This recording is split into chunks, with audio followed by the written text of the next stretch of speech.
कुछ common cops के बारे में बात करते हैं मेजरली इंडियन सोसाइटी में, लेकिन बाहर भी ऐसा होता है। सबसे पहला कोप ये है। और कोप बेसिकली कौन करता है? कोप वो आदमी करता है जो इनकम्पिटेंट है, जो वीक है, जिसके अंदर ये एबिलिटी नहीं है कि वो अपनी सिचुएशन को सही कर पाए और वो किसी तरह से एक्सटर्नल एंटिटीज़ को ब्लेम करना चाहता है। तो पहला कोप ये है, बहुत ही कॉमन कोप है, बुरे लोगों के साथ बुरा ही होता है। तो अगर किसी ने तुम्हारे साथ बुरा किया तो तुम चिंता मत करो, तुम भले ही कुछ नहीं कर पा रहे हो, नो प्रॉब्लम, उसके साथ भी बुरा होगा। ओ न्यूज़ फ्लैश ब्रदर, बुरा सबके साथ होता है, तुम चाहे अच्छे हो या बुरे हो। तो कोई बुली तुमको आज परेशान करेगा, कोई तुमको बुली मारे पीटेगा, और कल जाके, क्योंकि नॉर्मल लाइफ का हिस्सा है सबके साथ बुरा होना, सबके साथ डिजास्टर होना, आज से 2 साल बाद उसके साथ मान लो कुछ बुरा हो गया, फिर उसका कुछ एक्सीडेंट वगैरह हो गया, उसकी उंगलियां टूट गई, तो तुमको लगेगा कि क्योंकि इसने तुम्हें बुली किया है इसलिए उसकी उंगलियां टूट गई, है ना? तुम्हें ये नहीं लगेगा कि such things happen to basically everyone, चाहे वो अच्छा हो या बुरा हो। और तुम इस कोप का यूज करके कि बुरे के साथ बुरा होता है, कभी भी अपने खिलाफ हो रहे इनजस्टिस के खिलाफ खड़े नहीं होगे। ये एक ब्रेन वॉशिंग है सोसाइटी की कि जो कमज़ोर है वो कमज़ोर उसे रखो, जो भेड़ है उसे भेड़ रखो, और भेड़ों को ये बता दो कि when someone is ripping you apart, तुम्हें कुछ करने की ज़रूरत नहीं, वो उसके साथ बुरा ही होगा। यूनिवर्सल एंटिटी, जो एब्स्ट्रैक्ट एंटिटी है दुनिया में, वो एक काम करेगी, वो तुम्हारा बदला ले लेगी, ठीक है? और बदला कैसे ले लेगी? देखो देखो, उसने तुम्हें बुली किया था ना, उसने तुम्हें परेशान किया था, देखो 3 साल बाद उसकी नाक टूट गई। वाह। दूसरा कोप है, ये मुझे नहीं पता क्यों एग्जिस्ट करता है, पर कुछ लोग इसे बोल के बहुत अपने आप को मॉरल और बहुत वर्चुअस समझते हैं। ये कोप है, शरीर तो ढल जाएगा, खूबसूरती तो ढल जाएगी, तो शरीर को बनाने का, मेंटेन करने का क्या मतलब? तुम्हारा घर एक दिन गिर जाएगा, तो अपने घर का ध्यान क्यों रखे हुए हो? तुम्हारा घर हमेशा फॉरएवर थोड़ी रहेगा। आज से 200 साल बाद तुम्हारा घर गायब हो जाएगा, तो घर को संभालो ही मत, है ना? तुम एक दिन टपक जाओगे, तो अपना ध्यान क्यों रख रहे हो? तुम नहा क्यों रहे हो? तुम ब्रश क्यों कर रहे हो?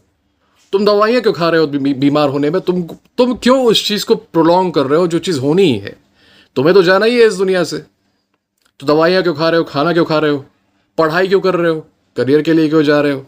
कुछ मत करो ना, तुम्हारी तो जिंदगी भी टेम्पररी है। जैसे कि तुम्हारी खूबसूरती, तुम्हारा शरीर टेम्पररी है, वैसे तुम्हारी जिंदगी भी टेम्पररी है, तुम्हारी सांसें भी टेम्पररी हैं।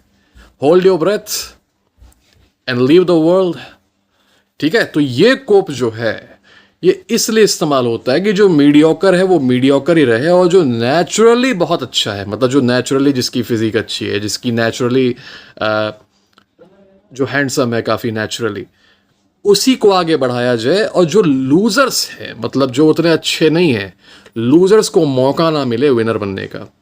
यही सेम लोग उन लोगों को ये बात नहीं बोलते जो ऑलरेडी बहुत अच्छे दिखते हैं, बहुत अच्छी उनकी फिजिक है, उसकी उल्टा तारीफ करते हैं। लेकिन कोई अगर ऐसा शख्स है जो कि अपने आप को इम्प्रूव करना चाह रहा है, कोई ऐसा जो मोटा है या फिर जो स्किनी है बहुत, वो अपने आप को इम्प्रूव करने की कोशिश कर रहा है, तो ये लोग जो हैं उसे शेम करते हैं कि why are you giving so much importance to looks, क्योंकि लुक्स तो फेड हो जाएंगे, लुक्स तो खत्म हो जाएंगे, ये हो जाएंगे, वो हो जाएंगे, ठीक है? ऐसा इसलिए है क्योंकि ये साइकोलॉजी है, mass psychology. The blue pill rewards natural alphas, ठीक है? The blue pill rewards natural alphas but punishes any betas who are trying to be alphas. क्यों? क्योंकि इवोल्यूशनरी सेंस में जीन उसी का आगे बढ़ना चाहिए जो नेचुरली गिफ्टेड हो। That is the best way, right? Gene उसी का आगे बढ़ना चाहिए जो कि नेचुरली गिफ्टेड हो, उसका नहीं जो कि पहले कमज़ोर था अब बाद में आके अपनी आदतें सुधार के स्ट्रांग बन गया। ये होता है इवोल्यूशनरी सेंस। पूरी की पूरी सोसाइटी जो है, पूरी की पूरी सोसाइटी जानते हुए और ना जानते हुए इसी सोशल डार्विनिज्म को सपोर्ट कर रही है, इसी स्ट्रिक्ट इवोल्यूशनरी प्रोसेस को सपोर्ट कर रही है कि the naturally alpha man, the naturally strong man, they get to have the best life, they get to have the best mates, और बाकी जो बेटाज हैं, जो नॉर्मल मैन हैं, वो अपनी औकात में रहें बेसिकली। तो अगर तुम अपने आप को बेटर बनाना चाहते हो, अच्छे दिखना चाहते हो, औकात में रहो अपने। शरीर ढल जाएगा, औकात में रहो, ठीक है, तुम अच्छे दिखना चाहते हो, तुम्हारी शक्ल अच्छी तुम चाहते हो जाए, लुक्स मैक्सिंग करना चाहते हो, तुम्हारी शक्ल में झुर्रियाँ आ जाएंगी जब तुम 70 के हो जाओगे, औकात में रहो अपने। मीनवाइल तुम्हारे क्लास का जिसको तुम चैड बोलते हो, वो ही इज़ हैविंग फन, उसको वही बूमर्स उसको कॉम्प्लीमेंट कर रहे हैं जो तुम्हें कर रहे हैं तुम्हारा लुक्स ढल जाएगा। तो वो चाहते हैं कि जो नेचुरली अल्फ़ा है वो नेचुरली अल्फ़ा रहे, उसको रिवॉर्ड्स मिले। जो नेचुरली बेटा है उसको इम्प्रूवमेंट का चांस ना मिले, ये उनका पूरा पॉइंट होता है। ठीक है, this is the brain washing of the blue pill, you need to resist it if you wish to have a good life. Number 3, women only go for money.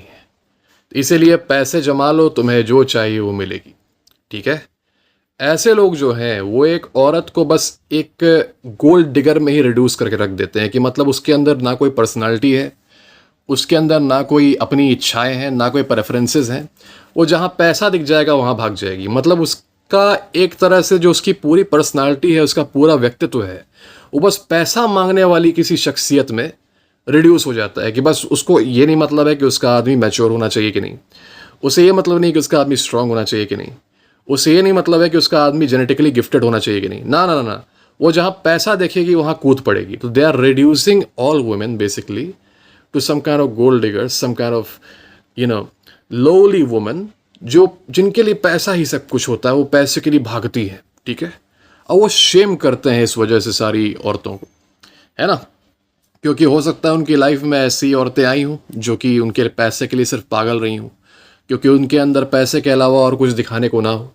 ऐसे कई सारे आदमी होते हैं। मैंने बोला था ये बात गोल्ड डिगर वाले वीडियो में भी कि अगर तुम्हारे अंदर तुम्हारे पैसे को छोड़ के और कुछ है ही नहीं ऑफर करने को, ना तुम्हारे पास एक अच्छी पर्सनालिटी है, ना तुम्हारे पास अच्छी शक्ल है, ना तुम्हारे पास अच्छा फिजिक है, ना तुम्हारे पास अच्छी माइंडसेट है कि तुमसे अगर वो बात करे तो वो तुमसे 5 मिनट बात करने के बाद ही उसका पूरा वर्ल्ड व्यू चेंज हो जाए और वो सोचे कि वाओ, ये आदमी जो है इसकी आइडियोलॉजी कितनी अच्छी है, इससे मैं बहुत कुछ सीख सकती हूँ, he can be the leader in my life, क्योंकि मुझे इसका वे ऑफ थिंकिंग, इसका जो पर्सपेक्टिव है वो काफ़ी पसंद आया।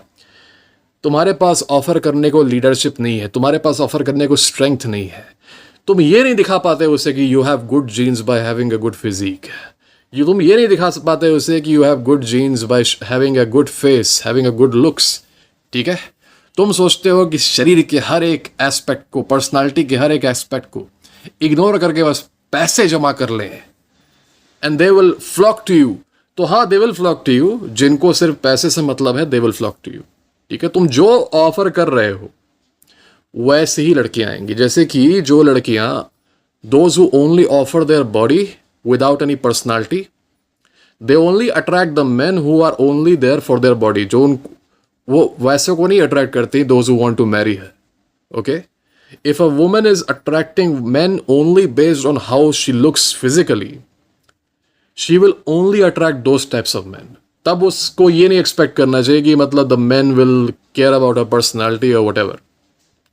In the same way, if you are attracting one based on only पैसा तुम्हारे पास कितना है और गाड़ी तुम्हारे पास कितनी महंगी है और सूट कितना महंगा पहनते हो, और मीनवाइल हो एक नंबर के चोमू, ठीक है, हो एक नंबर के चोमू जिससे एक भी पुशअप नहीं हो पाता, जो कि भैंस की तरह हो गया एकदम से, बट या you have a lot of money. तो अब जब तुम्हारे पास कुछ और है नहीं अट्रैक्ट करने के लिए, तो पैसा ही है, और जब पैसा ही है तो the women will come for your money, not for you, and by any means necessary she will take your money. ठीक है, through divorce, through whatever. देख लेना, इतने सारे बिलियनर्स का एग्जाम्पल है। तुम तो मतलब छोटे लेवल की बात हम लोग कर रहे हैं। Examples are a lot of billionaires who had strong suit in the money, money के एस्पेक्ट में बहुत स्ट्रॉन्ग थे। देखो, मनी के एस्पेक्ट में वो रेड पिल थे, लेकिन in the aspect of women, in the aspect of maintaining their personality, they were blue peeled. कोई आदमी हर एस्पेक्ट में रेड पिल नहीं हो सकता। कभी कभी वो पैसे के मामले में रेड पिल होता है, तो रिलेशनशिप्स के मामले में ब्लू पिल रहता है। कभी कभी वो रेड पिल पैसे के मामले में नहीं रहता, तो रिलेशनशिप्स के मामले में रहता है। कभी कभी वो फिटनेस के मामले में रेड पिल रहता है, तो बाकी दोनों में ब्लू पिल हो जाता है। ठीक है, तो stop reducing women into just greedy harpies की, मतलब जहाँ सिक्के दिख गए वहाँ भाग गई उठाने के लिए सिक्के। उनके अंदर और भी पर्सनालिटी होती है, उनके अंदर और भी इच्छाएं होती हैं। ठीक है, तुम जब ऑफर ही पैसा करोगे तो वो पैसा ही लेने आएगी ना तुमसे, वो मना थोड़ी कर देगी तुम्हें कि नहीं नहीं मुझे पैसा नहीं चाहिए। तो दिस वाज द थर्ड कोप, चौथा कोप ये है कि मैं अपने ऊपर फोकस्ड हूँ, मुझे आज़ादी पसंद है, इसीलिए आई लाइक बीइंग सिंगल। मुझे नहीं पसंद रिलेशनशिप वगैरह, बहुत ड्रामा होता है, बहुत प्रॉब्लम होती है। I am focused on my self, I love my self. ना माई ब्रदर, तुम कुछ फोकस्ड नहीं हो खुद पे, तुम्हारे अंदर एबिलिटी नहीं है किसी को अट्रैक्ट करने की, तो तुम उसको एक वर्चुअस तरीके से दिखा रहे हो कि नहीं नहीं, मैं तो इन सब चीज़ों से ऊपर हूँ, मैं तो ऊपर हूँ रिलेशनशिप से, मैं ऊपर हूँ डेटिंग से। इसीलिए मतलब तुम एक मॉरल हाई ग्राउंड ले रहे हो अपनी इनएबिलिटी को, अपनी इनकम्पिटेंस को छुपाने के लिए। अभी मैं तुमसे पूछ लूँ कि how many women you dated in the past, तुम बता नहीं पाओगे। तुम फिर से उसमें भी मॉरल हाई ग्राउंड ले लोगे कि नहीं नहीं, मैं तो इसमें अपने आप को बिल्ड करने में लगा हुआ हूँ, मैं तो उसको बिल्ड करने में लगा हुआ हूँ, मैं तो एक हायर पर्पस की तरफ जा रहा हूँ, मुझे धरती से उठ के ऐसे वो जुपिटर पे जाके बैठ जाना है, वो मेरा पर्पस है। ठीक है, तुम ऐसा दिखाते हो कि as if dating and as if women in general are some sort of evil entities, नशे की तरह, शराब वगैरह की तरह है कि you need to stay away from them. ऐसा तुम दिखाते हो मॉरल हाई ग्राउंड पे आके, और दूसरों को भी यही उपदेश देते हो ताकि दूसरे भी जो हैं उनकी लाइफ में भी इनकम्पिटेंस है, तो वो इस इनकम्पिटेंस को फिक्स करने की जगह उसमें कंफर्ट फील करें और एक तरह का मॉरल हाई ग्राउंड फील करें कि नहीं नहीं, मैं तो इसलिए ऐसा नहीं हूं क्योंकि I don't know how to act in society, I don't know how to talk to women. मैं इसलिए ऐसा हूं क्योंकि मैं तो सुपीरियर हूं बाकी पेजेंट्स से, बाकी लड़कों से जो कि डेटिंग कर रहे हैं, मैं तो उनसे सुपीरियर हूं, वो तो नीच है मुझसे। I am somehow morally superior to them, I am a god. ठीक है, तुम्हें ये फॉल्स सेंस ऑफ सुपीरियरिटी आ जाती है, जो कि असली में आई है कि यार तुमसे कोई अट्रैक्ट हो नहीं रहा, तुमसे कोई बात कर नहीं रही, तो तुम दिखाते हो अपनी अपनी कमजोरी को फिक्स करने की जगह, अपनी सोशल इनेप्टनेस को इंप्रूव करने की जगह तुम क्या करते हो, तुम उसे ही बना लेते हो कि यार ये मेरा मोरालिटी है, ये मेरी स्ट्रेंथ है। ठीक है, कमजोरों की निशानी ये होती है कि वो अपनी कमजोरी को छुपाने पे ज्यादा फोकस करते हैं, उसे हटाने से ज्यादा। वो कमजोरी को हटाएंगे नहीं, वो कमजोरी को छुपाएंगे बस, ताकि उन्हें कंफर्ट रहे यार, उन्हें मेहनत ना करनी पड़े, उन्हें एक्शन ना लेना पड़े, वो लेटे रहें आराम से और समाज उन्हें बताए कि देखो यार तुम कितने मॉरली सुपीरियर हो। तो वाह, ऐसा ही तुम देखोगे मॉरल सुपीरियरिटी कुछ ऐसे आदमियों में जो कि कहीं पब्लिक में जाएंगे, बुली हो जाएंगे, बेइज्जत हो जाएंगे फॉर नो रीजन, और उनसे अगर पूछो कि तुमने कुछ रिस्पॉन्ड क्यों नहीं किया, तो वो बोलेंगे यार मैं अगर रिस्पॉन्ड कर देता तो उसमें और मुझ में फर्क क्या रह जाता, मैं तो उससे ऊपर हूं, मैं वो क्या हुआ उसने भले ही मेरे सामने मेरी मम्मी को ये सब कुछ बोल दिया, कोई दिक्कत नहीं, क्या पता उस क्या हुआ उसने मुझे एक झापड़ मार दिया मेरे चेहरे पे, मैं उससे ऊपर हूं। वो जो है वो एक नीच की क्रीचर है, वो मुझसे बहुत छोटा है, वो मुझसे बहुत नीचे है, तो वो मारपीट कर सकता है। मैं क्योंकि एक सुपीरियर एंटिटी हूं तो मैं मारपीट नहीं कर सकता। तो उसने अगर मुझे मार भी दिया तो क्योंकि मैं एक ऊंचा, एक बहुत ही सिद्ध पुरुष हूं, तो मैं उससे अगर पलट के मार दूंगा तो मैं उसके बराबर हो जाऊंगा ना। ठीक है, तुम्हारे घर पे हमला होता रहे, कोई हमला कर रहा है, कोई मॉब हमला कर रही है, तो ऐसे प्राणी जो हैं वो बताएंगे कि वो जो मॉब है वो नीच मॉब है, वो बहुत छोटे लोग हैं। ठीक है, अगर हम लोगों ने उस मॉब को रिटालिएट किया तो हमारे और उनमें फर्क क्या रह जाएगा। सच्चाई ये है कि डर लगा हुआ है, कमजोरी है, लड़ पाओगे नहीं। वो मॉब तुम्हारे घर में घुस जाए, these people will not even try to fight. ठीक है, वो पूरा तुम्हारे घर को लूटने देंगे, they will let your women be unsafe in front of the mob, और कहेंगे कि देखो हम लोग उनके बराबर नहीं है, we will not try to fight them back, ना ना ना ना, वी आर अबव देम, हम लोग उनसे ऊपर है, तो let them do whatever they are doing, जो कर रहे हैं उनको करने दो, उनकी वही फितरत है। हमारी फितरत तो है कि हम लोग शांति से रहते हैं, हम लोग क्योंकि ऊंचे हैं ना। और एंड रिजल्ट क्या हुआ कि you got destroyed while they one. तो ऑब्जेक्टिव रियलिटी ये है कि तुम वीक हो, कमजोरी को मॉरल मास्क पहनाने की जरूरत नहीं है, recognise that you are weak as a man. सबसे स्ट्रॉन्ग आदत ये है कि अगर तुम्हारे अंदर कोई कमजोरी है तो उसे स्वीकार करो कि तुम कमजोर हो। मेरे सब्सक्राइबर्स मुझसे आके बताते हैं खुद अपने मुंह से कि देखिए मेरे अंदर ये प्रॉब्लम है, मैं एक्सेप्ट करता हूँ, और that is the best thing. मुझे बहुत अच्छा लगता है कि तुम खुद अपने मुंह से बता पा रहे हो कि तुम्हारे अंदर ये फ्लॉ है, क्योंकि जब फ्लॉ बता पाओगे तभी ना उसे चेंज कर पाओगे। This is the first step. जब तुम्हें पता चलेगा कि तुम्हारा दुश्मन किस लोकेशन पे है, तभी ना उस पर ड्रोन स्ट्राइक कर पाओगे, तभी ना उसको एलिमिनेट कर पाओगे। जब तुम एक्सेप्ट ही नहीं कर रहे हो कि तुम्हारा दुश्मन तुम्हारे एरिया में है, तब तो वो तुम्हें डोमिनेट कर लेगा। जब तुम एक्सेप्ट ही नहीं कर रहे हो कि तुम्हारे अंदर कोई फ्लॉ है, तुम उसको उल्टा बना दे रहे हो मॉरल हाई ग्राउंड, ओह मैं ऊपर हूं इन सबसे, तब you will remain A loser.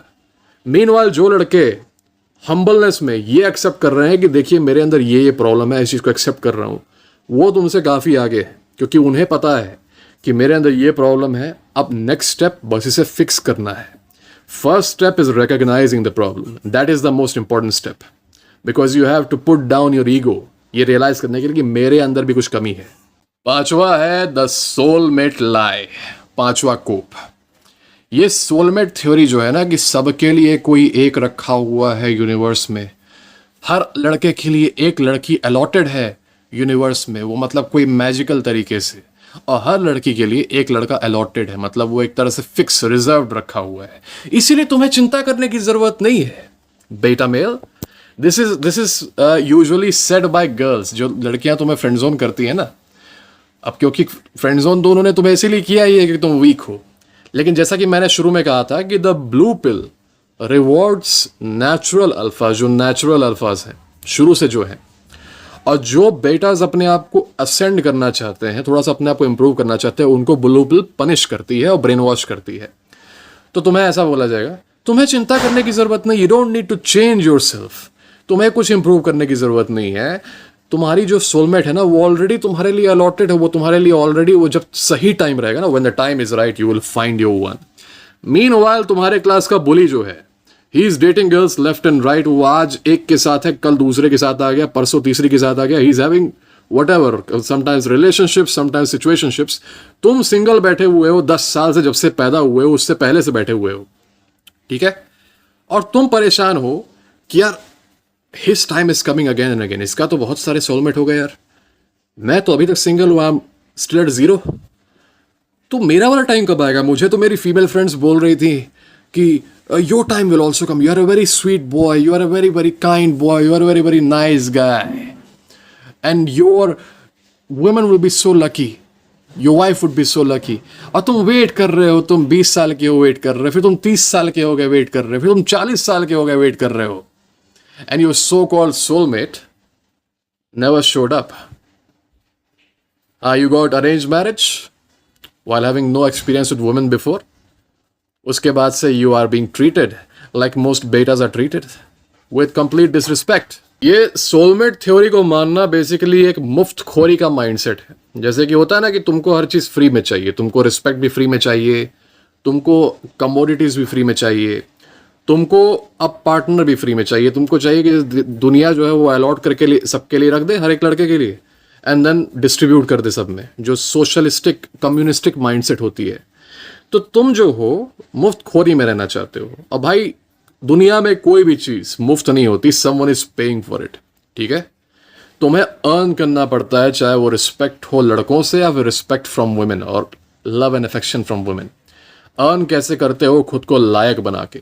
जब तक मुफ्तखोरी के माइंडसेट में रहोगे तुम्हारी ड्रीम्स कभी भी पूरे नहीं होंगे। तुम्हें अगर लगेगा कि मैं जैसा हूँ वैसा मैं अच्छा हूँ, नो प्रॉब्लम, तो ठीक है, उस डिल्यूजन में रहो। मीनवाइल तुम्हारे अराउंड लोग जीतते रहेंगे, तुम देखोगे, तुमको कॉग्निटिव डिसोनेंस होगा, लेकिन फिर भी उसी में लगे रहोगे कि यार मेरे लिए तो अलॉटेड है, मैं तो soulmate is waiting for me. तो वेट करते रहना और उसके बाद चले जाना दुनिया से, और अपने आगे वालों को ही बता देना कि यार soulmate is waiting for you too. तो तुम भी अपने आप पे कोई वर्क मत करो, तुम भी अपने आप को सोशली एक्सपोज मत करो। That's it, just keep waiting for the soulmate. ये 5 कोप्स है।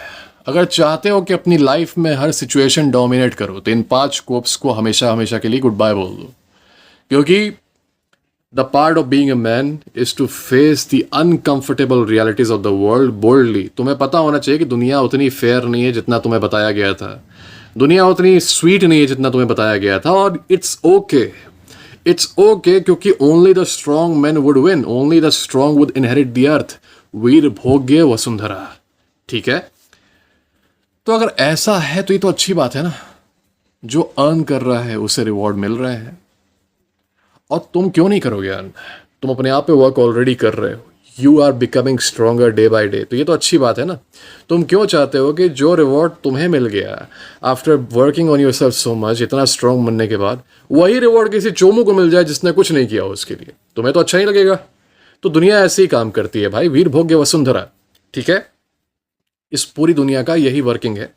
ब्लू पिल तुम्हें ब्रेन वॉश करता है इस माइंडसेट में कि नहीं नहीं, तुमको कुछ करने की ज़रूरत नहीं है, तुम्हें जो चाहते हो ऐसे ही मिल जाएगा, क्योंकि सबके लिए कोई ना कोई चीज़, रिस्पेक्ट सबके लिए अलॉटेड है, पार्टनर सबके लिए अलॉटेड है, हर चीज़ सबके लिए अलॉटेड है।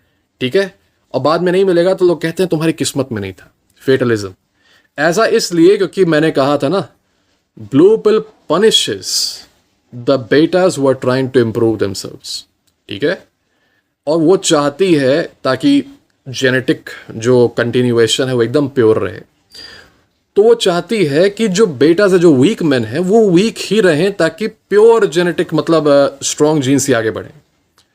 तो वो चाहती है कि बस वो वीक ही रहें, उनको किसी ना किसी तरीके से, अब फोर्स से तो सबको तुम वीक रख नहीं सकते हो जोर लगा के, तो तुम कुछ ना कुछ कोपिंग मैकेनिज्म उनको बताओगे ताकि उनको कंफर्टेबल लगे सुन के। ये सब चीजें सुनने में बहुत कंफर्टेबल लगती हैं कि बी योर सेल्फ, और तो जो बुरा तुम्हारे साथ किया है उसके साथ बुरा होगा, तुम्हें करने की जरूरत नहीं, तुम्हारे लिए एक रोमांटिक पार्टनर अलॉटेड है ऑलरेडी। ठीक है, ये सुनने में बहुत स्वीट लगता है ना। ब्लू पिलर्स की आदत यही है, ये स्वीट लाइस सुन के एकदम नशे में आ जाते हैं और मान जाते हैं। वही रेड पिलर्स ये चीज़ एक्सेप्ट करते हैं कि I would rather accept the bitter truth than to be misled by a sweet lie.